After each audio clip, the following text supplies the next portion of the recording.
अहनमक channel से crime reports तरो मसिबु ताबिरिबसिंगु James सेग्रुजमना तरामनो चोबगु लोइनाना इकोंगनोना खुरुमजरी चामगा मरफुतरा निपान सुब तांकक ममांग the संतोक चकिबा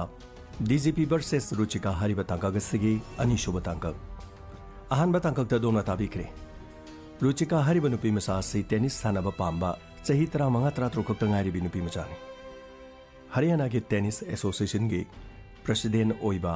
IPS officer DGP Rathore महांगना प्रेसिडेंट ओइखी मतमदुदा रुचिकाना मफमदुदा टेनिस सानबा याउबा अदु महांगना रुचिकाबु यामना मितारमी मसिगी मतुंगदा महांगना नोमा महाकी कादा कौसंदुना रुचिकाबु मोलेस तौखी मसि खक्ता नतना थौदोक असगी मखा तारकपदा रुचिकाना इमुंग मनुंगदा ताकपदगी वाथोक असि असुम तपना तपना चाउथोरखी मतमदुदा पुलिस डिपार्टमेंट फम चाउना पारिबा राठौर इमुंग असिबु सिंगनदुना महाकी मायोक्ता कंप्लेन तौई हाइदुना इमुंग असि महांगना ओटपा नैबा हौरखी मसिगी मखा तारकपदा रुचिकागी मोपानुपा आशु गारी हुरानबगी चार्जता पुलिस स्टेशनदा ओलमी पुलिस की मियोट मिनेदा आशु यामना थिना लांगनकी मंगकसमदा नुंगदुम यानसिंदुना मनगंदा चैना मसिंग खंगदना फुखिरमी महांगना पुलिस स्टेशन अदुदा ओटपा अदु रुचिका अमदि अपोक्पा मपा सुभाष कौदुना थौदोक अदुबु येंगहलमी मसिगी मतुंगदा मखोयगे आशु थादोकी लोइनेना मखोयना कंप्लेन तौखिबा कंप्लेन अदु हंदो हाइदुना यानाकी असुमनि यानारबा मतुंगदा नुंग अमदि पुल्लिबदु लौथोकपा मतमदा आशु लैमाइदा थुखी मतम अदुदा रुचि अमदि सुभाष चेंसिनकी हौगलो आशु केदुरगे हौगलो से पपा लेरे से नंगी नखोनोको पुनबो पुनमक लोइन थादोए लो चसिलो युमदा चसिलो पपाना नंगबु लो बोलाबनि लो चसिलो युमदा चसिलो आशु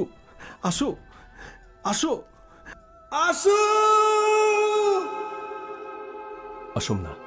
आशु लेमाइदा तुबा अदु ज्ञान तारमदे मतम अदुदा महाके अपोप सुभाषना आशु फत्तनुंगदा थोक्लबरा हाइदुना पाखकी अदुबु महाक ज्ञान तारकी मसिगी मतुंगदा आशु मखोइना पुदुना लाकी चही 12 खक्ता ngairiba nupa macha aduda police na thina ओट नैबा अदुना लेपा फावबु ngamlamde रुचिका अमदि अपोप सुभाषना आशुबु सौदुना पुरखी असुमना इमुंगदा चंगलखी रुचिका इमुंगदा यामना कपलमी मतमदुदा महाकी ममानबी आराधना लाक्लमी आराधना थोखिबा थौदोकसिंगसे अइना लोलमलबदि ngasi थोक्लिबसिंगसे अमता थोक्लमलोइदबनि आई करी नुंगी वाफमसिंग असे आई हाइदोक्लमदु रुचि नंगना हारिदु याम लाले नंगना मदु लोलमलबदि फत्रब राठौरना नंगबुसु रेप तोरमबे नंगता नतना आइबुसु रेप तोरमबे आइखोइदा नतना तुंगदा हरोकपा ग्यादसु महांगना इजत महांगनबगी थौदोकसे मथंग याइ हाइदुना चथरकपे यंगो हौजिति नंग करिमतो वारुरन केस असे मथंग थेंगनाबा ताबने राठौर नोंमदि सोइदना माइथिरखिगनि महांगना तौरुबा फत्तबा थबक अदुगी फत्तबा महिदि महाक फंगबा ताबने मसिगी मतुंगदा आनंद अमदि सुभाष DGP RR ना रिपोर्ट अमा थाखिबदु मखोइना थीबा हौखी मतमदुदा मरी लेनबसिंगदा आनंद अमदि सुभाष ना चखिरम सब DGP RR ना इंक्वायरी दुगी रिपोर्ट पीखरे CM द सोइदना पीगने हाइदुना होम सेक्रेटरी ना हरखिबा लेखिबने अमुक्ता मुनमुक्ता चेक तौबियो कदुबगे मदुगी वाफमदो इंक्वायरी तौखिबदि ले अदुबो अखोइददि फाइल दु पिरखिबा लेते अदुगा केस असे हौजिकसु लोइबा नते मसि मखा चथरी सर प्लीज अमुक्ति येंबियो CM द थाखरे हाइबा वाफम से होम सेक्रेटरी ना हरखिबा वाफम मदुगी कॉपी अमतंग अखोइदा लेरबदि अखोइ कोर्ट चनननबगी दमक्ता अखोइ होनजगे यारगदि अमुक्ता थिबियो अइना क्यारा हनन अखोइदा हाइजखरे अखोइददि मदुगुम रिपोर्ट तो लेते अदुगा करिगुम अखोइदा लेरगदि अखोइ सोइदना पीनबा होनकी असुमना हरखिरमने मसिगी मतुंगदा आनंद अमदि सुभाषना उनबा लाखिबा ऑफिसर अदु DGP राठौरगी युमदा लाखी राठौर साहब अदोंगी केस अदुगी मतंगदा नुपी मचा अदुगी अपोकपगा महाकी ममानबगा ngasi लामे अदुगा DGP RR गी रिपोर्ट तो कॉपी अमा पियो हाइदुना अइंगोदि यामना कन्ना तक्सिलमी मतमदुदा राठौरना खुमलखी मदुगी वाफमदो यामना लुना लौरुनु मतमदुदा इंक्वायरी तौखिबा DGP RR हारिबिनु पासे अइगे यामना नुवाइनेदबा लेबने करिसु नतबा वाफमदुदो महांगना रिपोर्ट तो सेरान तोरान इरंबगी वानी अदुबु राठौर साहब कॉपी अदु लेरबदि FIR तौगनी अदुंगी मथक्ता केस चथगनी हाइबसि मखोइनि यामना कन्ना फोंदोंलमी ꯑꯣ ꯑꯗꯨꯗꯤ ꯑꯩ ꯍꯧꯖꯤꯛ ꯂꯦꯝꯅ ꯇꯣꯛꯄ ꯌꯥꯔꯣꯏꯗꯧꯔꯤ ꯑꯩꯗꯤ ꯃꯈꯣꯏꯅ ꯇꯨꯃꯤꯟꯅ ꯂꯩꯈꯤꯒꯗ꯭ꯔꯥ ꯍꯥꯏꯔꯒ ꯃꯈꯣꯏ ꯍꯧꯖꯤꯛ ꯌꯥꯝꯅ ꯇꯧꯔꯤꯕ ꯖꯥꯠ ꯑꯣꯏꯔꯦ ꯐꯔꯦ ꯄꯥꯎ ꯑꯁꯤ ꯅꯍꯥꯛꯅ ꯑꯩꯉꯣꯟꯗ ꯈꯪꯍꯟꯕꯁꯦ ꯌꯥꯝꯅ ꯐꯔꯦ ꯗꯤꯖꯤꯄꯤ ꯁꯥꯕ ꯈꯖꯤꯛꯇꯪ ꯆꯦꯛꯁꯤꯟꯕꯤꯌꯨ ꯀꯔꯤꯒꯨꯝꯕ ꯃꯈꯣꯏꯅ ꯀꯣꯄꯤ ꯑꯃ ꯐꯪꯈ꯭ꯔꯕꯗꯤ FIR ꯁꯣꯏꯗꯅ ꯄꯥꯜꯂꯛꯀꯅꯤ ꯑꯗꯨꯒ ꯀꯦꯁ ꯑꯁꯤ ꯃꯈꯣꯏꯅ ꯀꯣꯔꯠꯇ ꯆꯠꯊꯔꯛꯂꯕꯗꯤ ꯑꯗꯣꯝꯒꯤꯁꯨ ꯃꯥꯏꯈꯣꯟꯅꯤꯡꯉꯥꯏ ꯑꯣꯏ ꯍꯥꯏꯖꯔꯤꯕ ꯌꯥꯝꯅ ꯐꯔꯦ ꯃꯈꯥ ꯇꯥꯅ ꯑꯩ ꯍꯧꯖꯤꯛ ꯀꯔꯤ ꯇꯧꯕ ꯌꯥꯕꯒꯦ ꯍꯥꯏꯕꯗꯣ ꯑꯩ ꯌꯦꯡꯁꯤꯟꯒꯦ ꯃꯁꯤꯒꯤ ꯃꯇꯨꯡꯗ ꯔꯥꯊꯣꯔꯅ ꯃꯍꯥꯛꯀꯤ ꯃꯈꯥꯗ ꯂꯩꯕ ꯄꯨꯂꯤꯁ ꯑꯣꯐꯤꯁꯔꯁꯤꯡꯗ ꯒꯥꯔꯤ ꯍꯨꯔꯥꯟꯕ ꯃꯍꯦꯟꯗ꯭ꯔ ꯁꯤꯡ ꯀꯧꯕ ꯑꯃ ꯐꯥꯗꯨꯅ ꯂꯩꯕ ꯑꯗꯨ ꯃꯍꯥꯛꯀ ꯎꯅꯒꯦ ꯍꯥꯏꯗꯨꯅ ꯍꯥꯏꯔꯛꯈꯤ ꯑꯃꯗꯤ ꯃꯍꯥꯛ ꯄꯨꯂꯤꯁ ꯁ꯭ꯇꯦꯁꯟꯗꯨꯗ ꯂꯥꯛꯈꯤ ꯑꯩꯅ ꯍꯥꯏꯕꯗꯨ ꯂꯩꯕ꯭ꯔꯥ ꯌꯦꯁ ꯁꯔ ꯂꯩꯖꯔꯦ ꯀꯧꯊꯣꯔꯛꯎ ꯁꯤꯗ ꯑꯩꯒ ꯋꯥꯔꯤ ꯁꯥꯟꯅꯒꯦ ꯃꯍꯦꯟꯗ꯭ꯔ ꯖꯤ ꯁꯥꯕ ꯅꯪ ꯖꯦꯜꯗ ꯑꯗꯨꯃꯛ ꯂꯩꯕ ꯄꯥꯝꯕ꯭ꯔꯥ ꯁꯔ ꯑꯩ ꯖꯦꯜꯗꯗꯤ ꯂꯩꯅꯤꯡꯗꯦ ꯁꯔ ꯑꯗꯨꯗꯤ ꯅꯪꯒꯤ ꯒꯥꯔꯤ ꯍꯨꯔꯥꯟꯕꯒꯤ ꯀꯦꯁ ꯑꯁꯤꯗ ꯑꯩꯅ ꯑꯉꯥꯡ ꯑꯃꯒꯤ ꯃꯃꯤꯡ ꯑꯃꯗꯤ ꯃꯁꯛ ꯅꯉꯣꯟꯗ ꯇꯥꯛꯀꯅꯤ ꯑꯉꯥꯡ ꯑꯗꯣ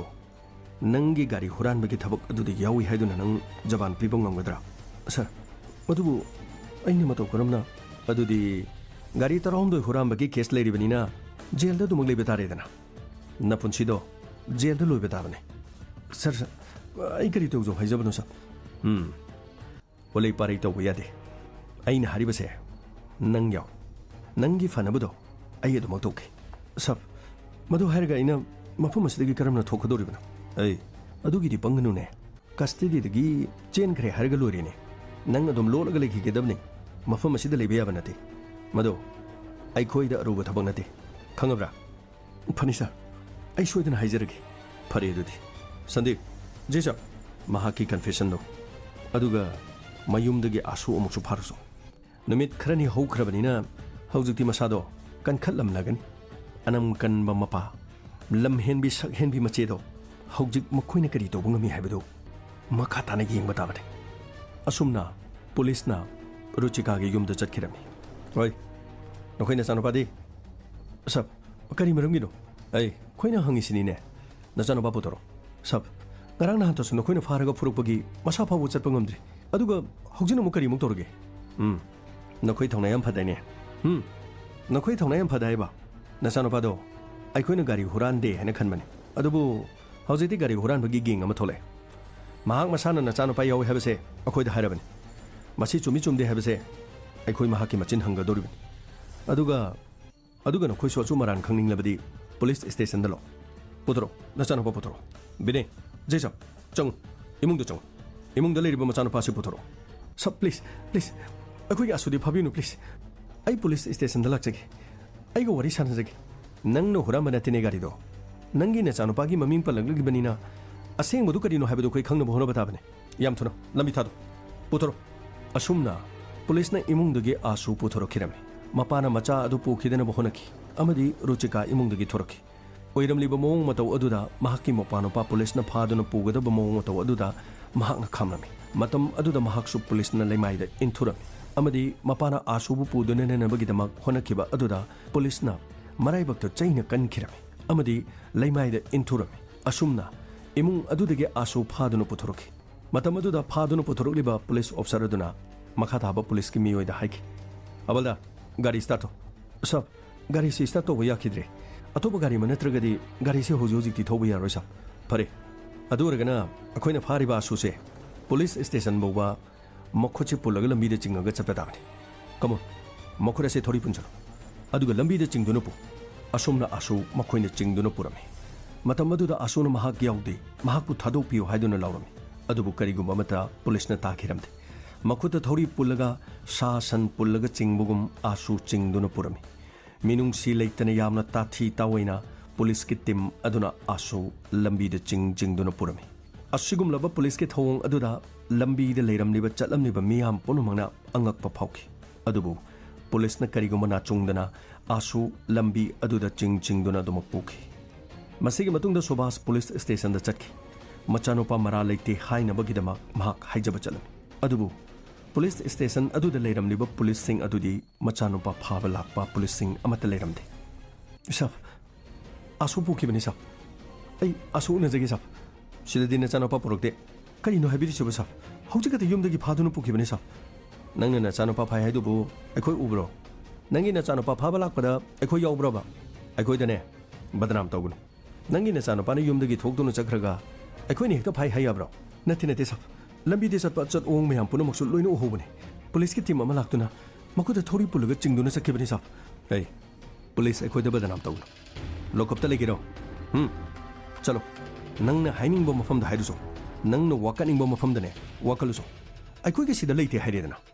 ꯃꯁꯤꯒꯤ ꯃꯇꯨꯡꯗ ꯁꯨꯕꯥꯁ ꯎꯄꯥꯏ ꯂꯩꯇꯗꯨꯅ ꯌꯨꯝꯗ ꯂꯥꯛꯈꯤ ꯃꯇꯝ ꯑꯗꯨꯗ ꯔꯨꯆꯤꯅ ꯑꯁꯨ ꯀꯗꯥꯏꯗ ꯆꯠꯈ꯭ꯔꯦ ꯍꯥꯏꯗꯨꯅ ꯍꯪꯂꯝꯃꯤ ꯃꯇꯝ ꯑꯗꯨꯗ ꯁꯨꯕꯥꯁꯅ ꯈꯨꯝꯂꯛꯈꯤ ꯔꯨꯆꯤ ꯑꯩ ꯄꯨꯂꯤꯁ ꯁ꯭ꯇꯦꯁꯟꯗ ꯆꯠꯂꯨꯔꯦ ꯑꯗꯨꯕꯨ ꯃꯍꯥꯛ ꯃꯐꯝ ꯑꯗꯨꯗ ꯂꯩꯍꯧꯗꯦ ꯑꯗꯨꯒ ꯑꯁꯨ ꯐꯥꯕ ꯂꯥꯛꯄ ꯄꯨꯂꯤꯁ ꯑꯃꯠꯇ ꯃꯐꯝ ꯑꯗꯨꯗ ꯂꯩꯍꯧꯗꯦ ꯂꯩꯍꯧꯔꯤꯕ ꯄꯨꯂꯤꯁꯀꯤ ꯃꯤꯑꯣꯏꯁꯤꯡꯗꯣ ꯉꯁꯥꯏ ꯐꯥꯕ ꯂꯥꯛꯄꯗ ꯌꯥꯎꯕ ꯑꯃꯠꯇ ꯌꯥꯎꯗꯦ ꯃꯈꯣꯏꯅ ꯀꯗꯥꯏꯗ ꯂꯣꯠꯇꯨꯅ ꯊꯝꯈ꯭ꯔꯕꯅꯣ ꯍꯥꯏꯕ ꯈꯪꯗꯦ ꯃꯄꯥꯒꯤ ꯑꯁꯤꯒꯨꯝꯂꯕ ꯄꯥꯎꯈꯨꯝ ꯑꯁꯤ ꯇꯥꯕꯗ ꯔꯨꯆꯤ ꯀꯞꯈꯤꯔꯝꯃꯤ ꯑꯃꯔꯣꯝꯗ ꯑꯃꯝꯕ ꯀꯥ ꯑꯃꯗ ꯑꯁꯨ ꯄꯨꯂꯤꯁꯀꯤ ꯇꯤꯝ ꯑꯃꯅ ꯊꯝꯗꯨꯅ ꯇꯣꯔꯆꯔ ꯇꯧꯔꯝꯃꯤ ꯃꯐꯝ ꯑꯗꯨꯗ ꯃꯍꯥꯛꯄꯨ ꯐꯨꯕ ꯆꯩꯕ ꯀꯌꯥꯃꯔꯨꯝ ꯇꯧꯈꯤ ꯏꯁꯤꯡ ꯐꯥꯎꯕ ꯄꯤꯊꯛꯂꯝꯗꯦ ꯆꯥꯛꯁꯨ ꯄꯤꯖꯔꯝꯗꯦ ꯑꯁꯨꯝꯅ ꯐꯨꯕꯒ ꯆꯩꯕꯒ ꯌꯥꯝꯅ ꯊꯤꯅ ꯃꯍꯥꯛꯄꯨ ꯇꯣꯔꯆꯔ ꯇꯧꯔꯝꯃꯤ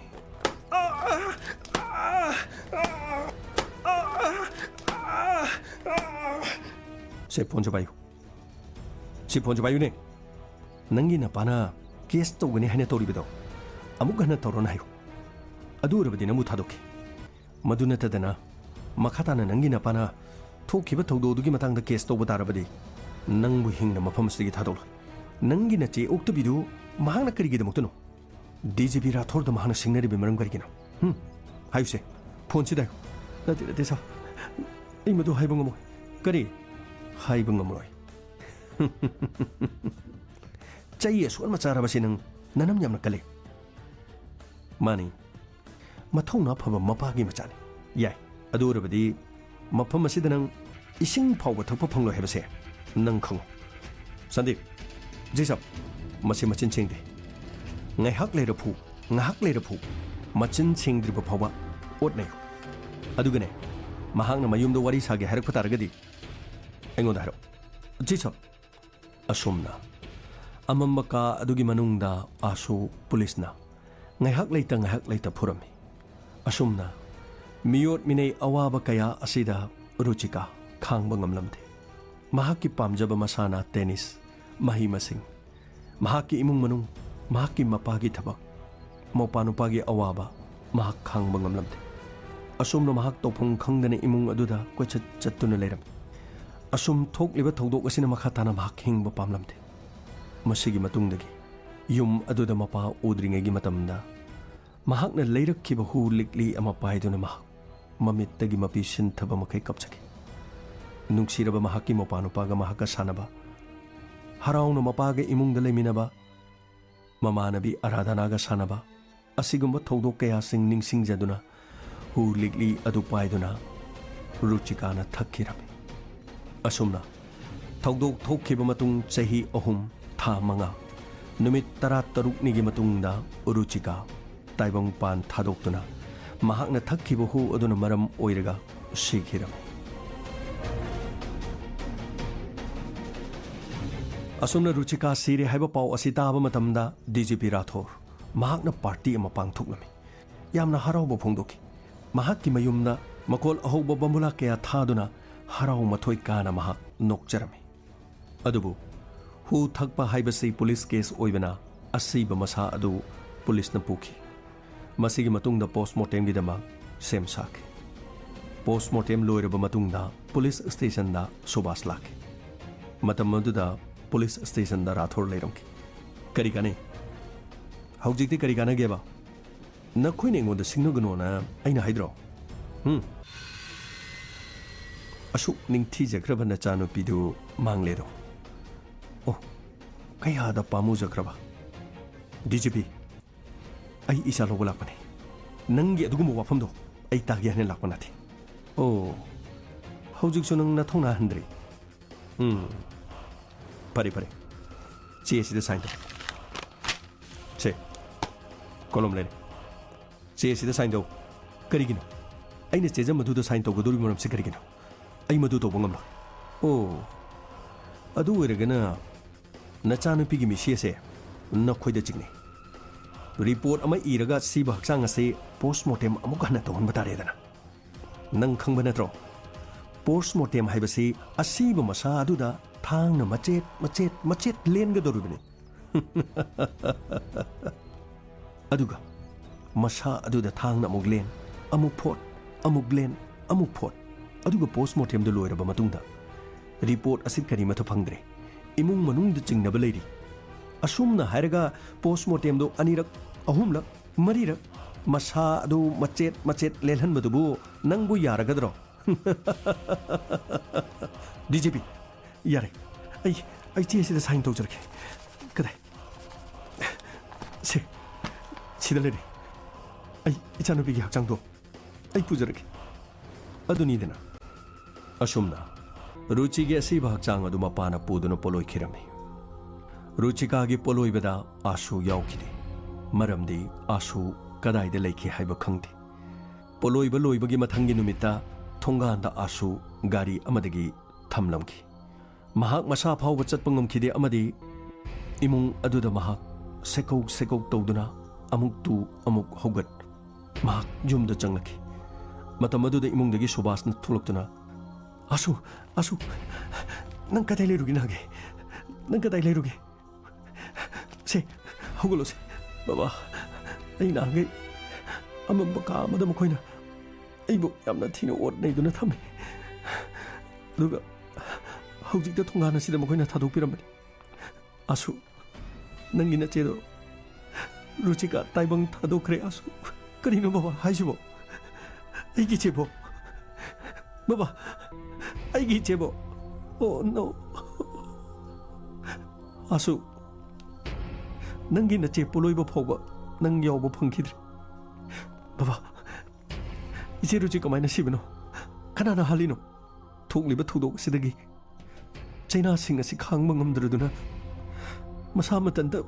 hu thakduna sibini nate baba masi punubakse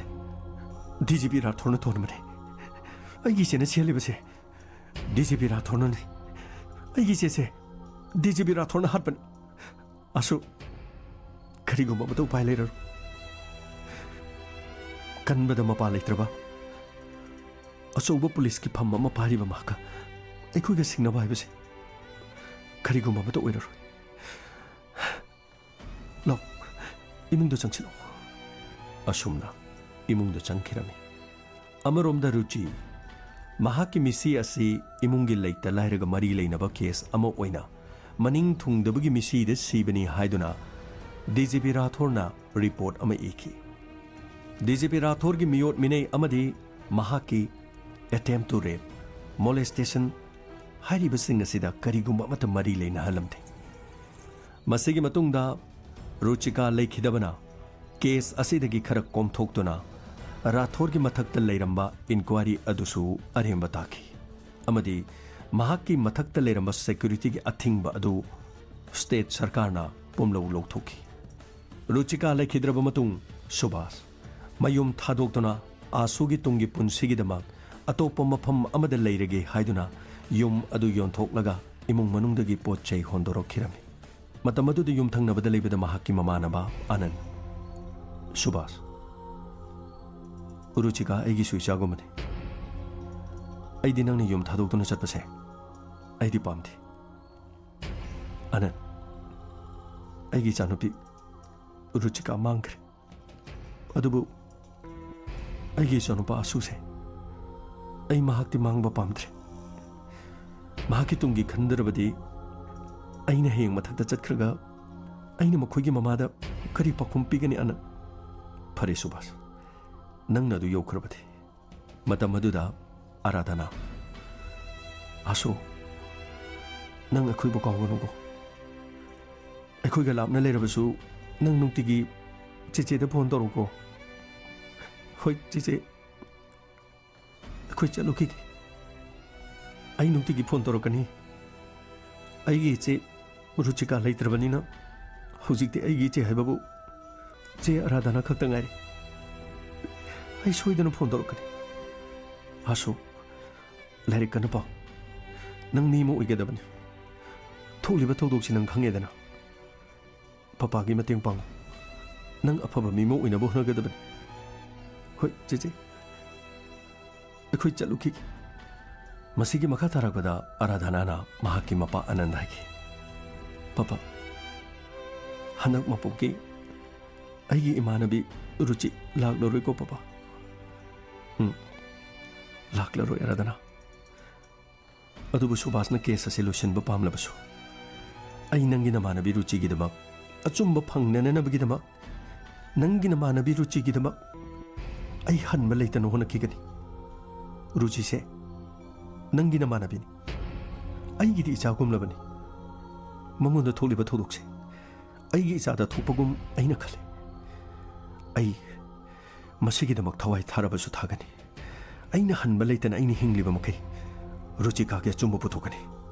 masigi matungda ruchika gi case asi paina nananabagi damak ananna honaba horaki asumna case asi makhatana chathar kadori haibara thorna khanki masigi matungda anangi imungda mi thajindunu kihanba imung manungda dhap tawba amadi case asi paiganu haiduna yamna kihanba kya torki adubu rathor ananna kari tawbungam apokpa mapa subasna phawba kidunu mayum thadokduna chatkrabada kari tawbungam gani haiduna khanki asumna matam khara hoki matam khara haukraba matungda aradhana mahak luhongnabagi haina singnaki Australia da leba nupa amaga mahak luhongki India thadokduna mahak Australia da chatki adubu anand haukiba thokiba thodok asigi matangda kari tawba yabage haiduna mahak ukil kayaga leptana tanabadi mahak tuklamde masigi matungda sarkar amalaki amuk sarkar adu amuk chatki court ki thongjinda mahak thong tattana dumak thilami aradhana na Australia da mayum palabasu aradhana mahaki mapa ananna mamanabi adugidamak achumba phangnananabagidamak thangal iba khongthang aduda mahakso adumak leptana sogalami tattana mapaga wari sanaduna ruchi gi thodok asigi matangda case ama mayok nanananabagidamak honariba aduda sogatkirami asumna chahi kaya haukraba matungda ukil naha ama thingnaki ukil adugi maming Pankaj Bharadwaj matam aduda Pankaj hariba ukil asina case asigidamak mahak lupa ama phawba phi loro hairaki amadi mahak ngamnananabagidamak case asi thingnage hairaki adubu mahakna ananda haiki anansa ahanbada case asi thingnananabagidamak RR Singh report ado CM da thaki haibadu madugi copy amatang leirabadi aikhoina case ase soidana mai pakani Rathor gi mayokta FIR ma panba yagani aduga khoina court appeal tobu yagani adubu RR Singh report adudi anana thiba matamda phanglamde amaromdana DGP Rathor mahakki pham adu hanjinduna mahak mathau tawba hurki mahakna tawriba thabak sing aduda mahak mana kaya phangba yaba thabak kaya torki police ki medan president gi maikai digi pine nanabi wafam phawbada khanaba horki mathang mahak mai pakpa haibadu oiraki adubu chahi ohum leiraba matungda amuk RR Singh report adugi copy ama ananna wana phangkhirame matam aduda molest tawkiba matam adudagi paragana chahi nipan suicide tawkiba chahi dagina paragana chahi manga masigi matungda court ta appeal tawkhirame amadi court na tholiba thodok asigi matangda CBI de inquiry tawnananabagi damak hukum thokhirame CBI na inquiry tawba hoki amadi Rathor ge office ta CBI officer ani laglaga Rathor unarame matam aduda Rathor naiki officer RR Singh ege yamna nungaine daba lebena mahangna report ado yamna lane irambagi wani karisu nattaba karisu mari leine daba wafamnida madu punamakto minamba ngaktani minambu rabadi achumana karino chahi 15 khata ngari biru chikabu nahakna molest tobu natro no officer madu aranba wafamni DGP adomna ruchika gi family da ot panai bai heman badagi imung adu lepam chapam khangde haiba sisu aranbo igadro officer madu minambani haijin mangatani shem saba ngaktani ni makhoi nei bu kalaktana haijin mangatani adomna kar huranba Mahinder kauba mafaki adubu mahak jail da so hojik leiti mahak kadai da lege madudi officer mahak bail hek phangbaga na thokibani amhona mahak thiba khangdabani DGP sab ruchi gi mopanupa gang asigi mini haine statement piraga kari maram gi mahana tumina leriba aduga matau karamna yana kiba Ngaiko officer. Asuk kuirabo wafam asida nakoina ingonda takhatana lere. Aina pairiba famse DGP ni. Asigumba thawdoksidi chahi kaya asida masing khangdana loina thokre. Adubu thokiba thawdoksing adugi statement singdo aigi kokta dhumak ningsingduna leigedro. Mado aigi thabak nati. Adudi adongi thabak sikarino. Nupi macha inkhalak lebi amada molest tawwa. Tennis sanaroi singbu suspend tawwa. Asigumba sinahake thabak lo. Mr. Rathor, will you please tell me? Disciplinary ground karino. Officer, madudi course kya pamane. Fattaba sanaroi di matou karamna semgadoribano. No. DGP, for your kind information, aikoi suspension ge order do. Aikoi muna parable. Ruchika indisciplinary leibagi suspend tawbani haibase karimata wafam adu pande. Officer, thawdogase 1993 gi one. Ay tasena kharaso duma kawri. Adudi DGP Rathor. Adudi masu kawrumlan. Adom no maram leitana Ruchika bodungi kada koksile habasisu asimaram karigina. No officer. Matamdo Haryana gi Lawn Tennis Association gi president do aina oibani. Nungtigi sanaroi kaya marum aina koi. Makoi gu unai. Mase aigi thoni. Se wayamna hainadana karisu kanaroi. Aisu police ni. Nakoisu police ni dana. Yana badum sinase. Apamato. Adum ingon hayu kedobuge. Anything you want. Mr. Rathor, adongi na chanu pide thudok asi tholaga. Adom de khoina lalaga punam asi kauk thokna rase. Thokrabadi thokre. Na khoina pambadu kayano pige harabadi adum kari khungani. Officer, ai ngasai dagi tagi haiduna tabani. Ai se pharabasu phatrabasu aigi post asi yengaga na khoi wakhranga. Yare. Nakoi mafam asidagi chatkiba yaragani. Asumna CBI gi miyoi ani adu satkirami. Asumna matam asi mathang haukraba matungda Ruchika da thokiba thawdok adudagi paraga chahi mapan. Sikhiba matungdagi na chahi taruk leiraba matungda FIR pankhi. Case aduda molestation amadi suicide tohonnabagi maram adu case adudi yaukhiramde. Asumna case asigidamak charge se thangatlabasu DGP Rathor. Police ki chief oibagi pham adudi state na dumak lawthoklamde. Masigi matungda asuda paliba case adugi matangda high court na case adu hangdoki. Matamaduda courta asu koki. Amadi asudu wahangki. Your Honor, ay makoina amamaka amada punsinduna thami. Amadi aygu yamna makoina pui. Aygi ichegi maramda makoina athibo wahiki haiki. Aduga aybu kar huran mani haiduna makoina kayarana pugi. Ahang bache amada makoina ibu soy tohanki. Your Honor, makoina ibu yamna thina otki. Matamadu da nang na soy tobudu che du chejamne haba. Mani Your Honor, masi khakta nathi. Makoina ingonda harassment yamna toki. Aingonda da natana aigi mungunung dusu makoina yamna tatana harassment to. Asumna asugi wafam taraba matungda high court na harassment pibagi damakta state sarkana compensation pigadabani haiba order ama amu thoki. Masigi makhatarakpada case ase FIR pan khrabanina Rathorna CBI gi head oiba miyoi ama tumina unabala khiram. Matamaduda Rathorna haiki. Singsap. Nahaki nahan tharakpo officer singdudi wa mata ngangna biyadi. Yamna hei singba ngak tu oini. Makhoi su nupi angang imong manung leiba ngaktani. Aduna niyom chomna chatpani. Aduga case ase sahi sudribi nupi macha amada chathaba case nina araibadi oiroi. Singsap. Aigi ayaba yaudana nakhoina tasengna aigi samna ama phawba lenghanba ngamgadrane. Rathor sab nangi samgi wadi toko. Nangi nasa phawba thak niklaga lenghanba ngamgani. Oh, good joke. Singsap. Aina tajabada Gurugawda adungi yum ama saba hore hai. Adu yamna pare. Adu yum adu aina pumloi loisanba. Haibadi yum du sabagi daita du aingonda sinabiru haijariba. DGP Rathor mase police station nati. CBI ge office ni.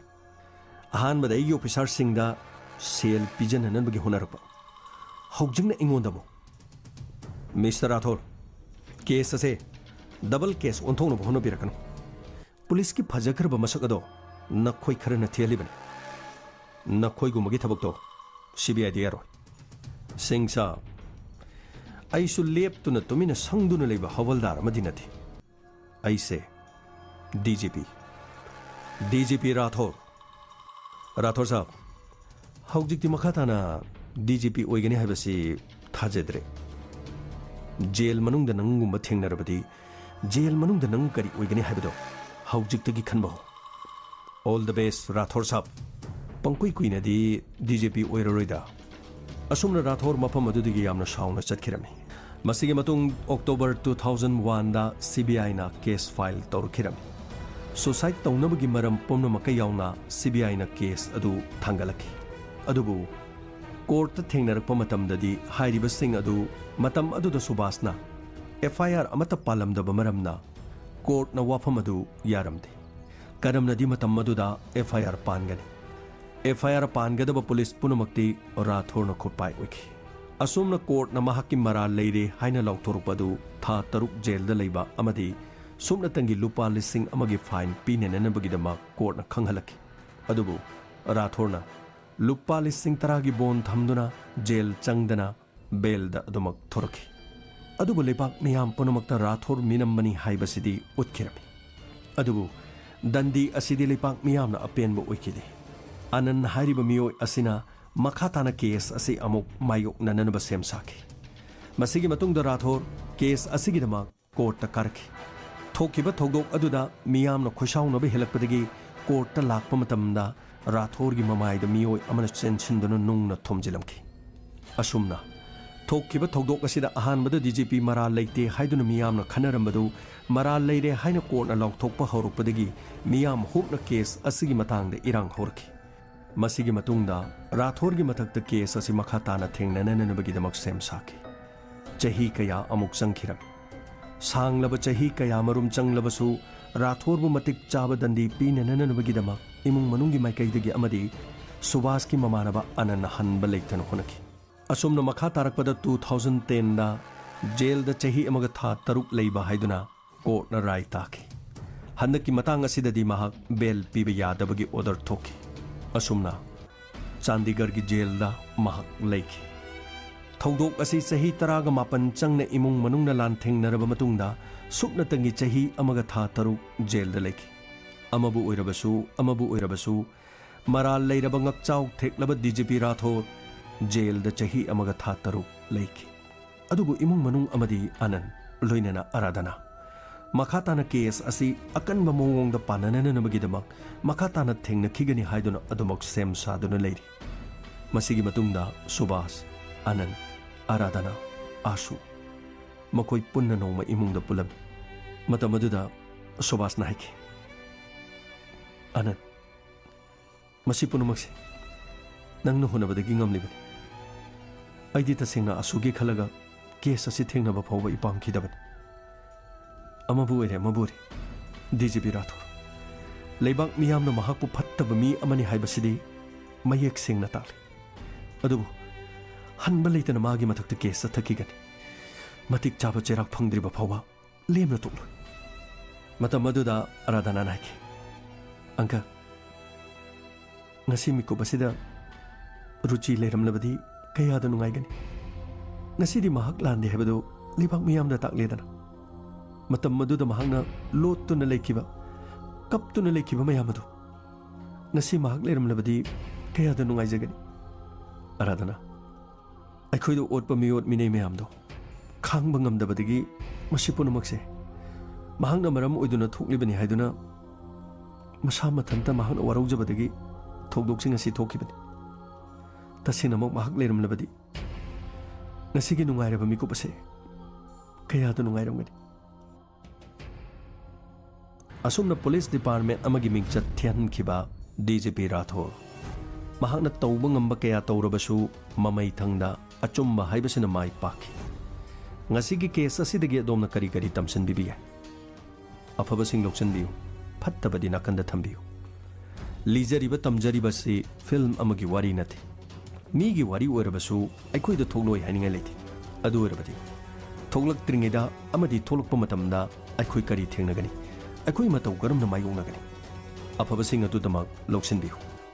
मथंगदा case अमा पुदुनो लाक्चगे पुनिंग लेताबियु वाखल फाथबियु ꯑꯇꯣꯟꯕ ꯂꯥꯏꯔꯕꯁꯤꯡꯕꯨ ꯃꯇꯦꯡ ꯄꯥꯡꯕꯤꯌꯨ ꯄꯤꯛꯂꯤꯕ ꯑꯉꯥꯡꯁꯤꯡꯕꯨ ꯅꯨꯡꯁꯤꯕꯤꯌꯨ ꯃꯤꯒꯤ ꯅꯨꯡꯉꯥꯏꯇꯅꯕ ꯋꯥꯗꯤ ꯁꯨꯡꯉꯥꯡ ꯉꯥꯡꯕꯤꯔꯨꯅꯨ ꯃꯤꯕꯨ ꯅꯨꯡꯁꯤꯕ ꯇꯝꯕꯤꯌꯨ ꯃꯤꯅꯁꯨ ꯑꯗꯣꯝꯕꯨ ꯅꯨꯡꯁꯤꯕꯤꯔꯛꯀꯅꯤ ꯁꯅꯥ ꯂꯩꯄꯥꯛ ꯏꯔꯝꯗꯝ ꯀꯪꯂꯩꯄꯥꯛꯅ ꯌꯥꯏꯐꯔꯦ ꯇꯥꯕꯤꯔꯤꯕꯁꯤꯡꯕꯨ ꯖꯦꯝꯁ ꯍꯥꯏꯒꯨꯔꯖꯝꯅ ꯑꯃꯨꯛꯀ ꯍꯟꯅ ꯈꯨꯔꯨꯝꯖꯔꯤ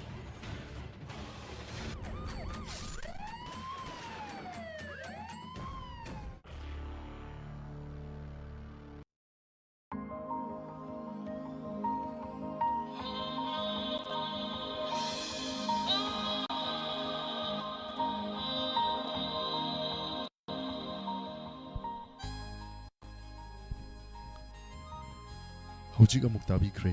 ꯀ꯭ꯔꯥꯏꯝ ꯔꯤꯄꯣꯔꯠ 134 ꯁꯨꯕ ꯇꯥꯡꯀꯛ ꯉꯥꯏꯍꯥꯛꯀꯤ ꯃꯇꯨꯡ ꯑꯃꯨꯛ ꯇꯥꯕ ꯐꯪꯕꯤꯒꯅꯤ ꯏꯟꯁꯄꯦꯛꯇꯔ ꯇꯌꯥꯏ 1984 ꯁꯨꯕ ꯍꯦꯟꯊꯣꯏꯒꯤ 2 ꯁꯨꯕ ꯇꯥꯡꯀꯛ ꯇꯥꯍꯟꯖꯗ꯭ꯔꯤꯉꯩꯒꯤ ꯃꯥꯡꯑꯣꯏꯅꯅ ꯃꯈꯜ ꯃꯊꯦꯜꯒꯤ ꯏꯁꯩ ꯈꯔ ꯋꯥꯍꯣꯡ ꯔꯦꯗꯤꯑꯣꯗ ꯇꯥꯕꯤꯔꯤꯕꯁꯤꯡꯒꯤꯗꯃꯛ ꯈꯨꯗꯣꯜ ꯇꯝꯖꯒꯦ ꯌꯨꯇ꯭ꯌꯨꯕ ꯑꯃꯗꯤ ꯐꯦꯁꯕꯨꯛꯀꯤ ꯂꯥꯏꯚꯇ ꯂꯩꯕꯤꯔꯤꯕ ꯈꯨꯗꯤꯡꯃꯛꯅ ꯄꯨꯡ 1 ꯇꯥꯔꯛꯄ ꯃꯇꯝꯗ ꯃꯊꯪꯒꯤ ꯄꯦꯖꯇ ꯂꯥꯛꯄꯤꯅꯕ ꯅꯣꯂꯨꯛꯅ ꯅꯤꯡꯁꯤꯡꯖꯔꯤ